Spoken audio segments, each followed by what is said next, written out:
Hi, I'm Emily. And I'm Anna, and welcome to day 8 of our GidzyBee Stitch With Me 30-day challenge, where we learn 30 stitches in 30 days. Be sure to like, share, follow, subscribe so you don't miss a thing, especially this thing. Mom started it. What are you working on? Well, I think it's like, kind of looks like a tornado. What stitch are you learning? Single. Good job. Okay, Is this my loop? here we go. Let's get started. Okay, today we are using Antique White by I Love This Yarn that you can find at Hobby Lobby, and it is linked below. Okay, as always, we're going to start by looping in our yarn. Yesterday we did this complicated puff stitch, so today we're going to do a very simple woven stitch that I think you'll really like. It's a beautiful texture, and it'll be very simple.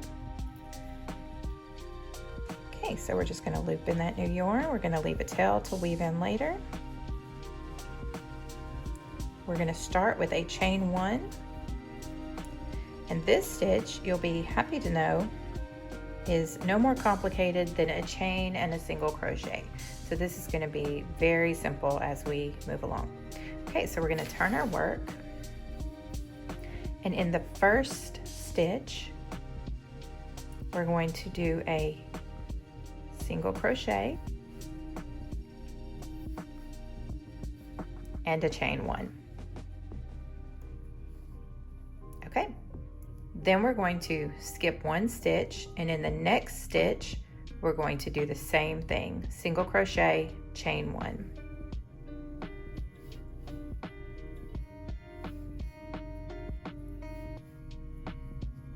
Then we're going to skip the next stitch, and again repeat, single crochet, chain 1.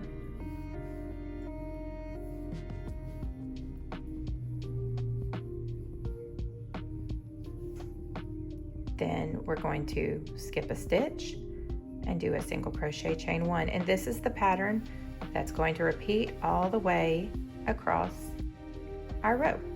And you'll notice as you go along that you are creating these little chain 1 spaces, which will be important when we get to row 2, and that's when you'll really start to see the texture come out in your work. So I'm going to keep doing this to the end of the row, and I will meet you there.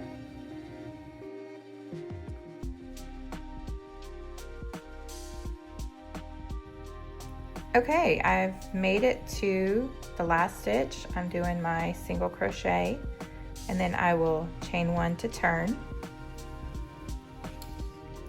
my work. And again, we have these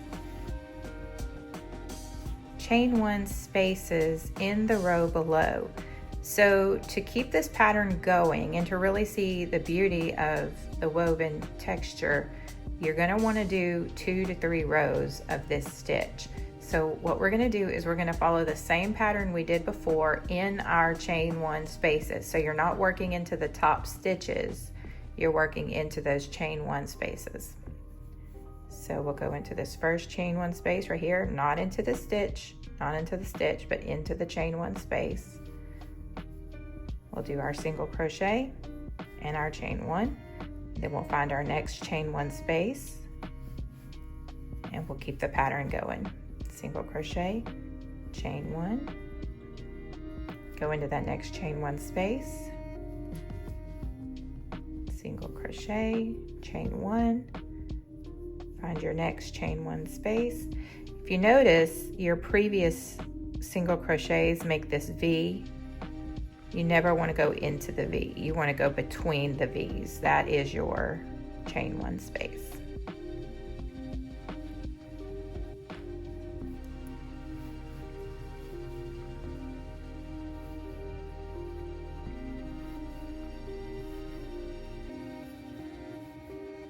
Okay, find our chain 1 space, do a single crochet and a chain, and we'll keep that pattern going until we reach the end of our blanket. Again, you can do as many rows of this as you like. The more you do, the more you'll start to see that woven pattern. Okay, so I am at the end of row, but it's actually my row 4, not my row 2 where I left you. I decided to make 4 rows to get the height that I wanted. But to come off to the end and bind off, we are going to keep that pattern going to the end, and then our last stitch we'll just do a single crochet. Might have to work into that stitch a little bit, it'll be tight.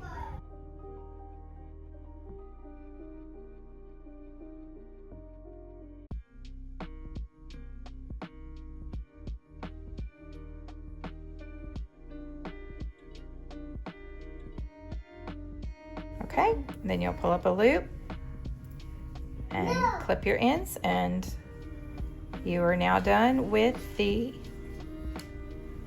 woven stitch. And if you look closely,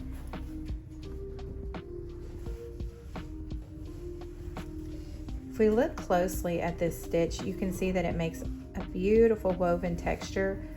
It almost looks like a knit, and it's very tight and clean. So this would be a great stitch for a sweater or clothing or something that you don't want a lot of holes in. And then if I flip it to the other side, there you see that beautiful V pattern.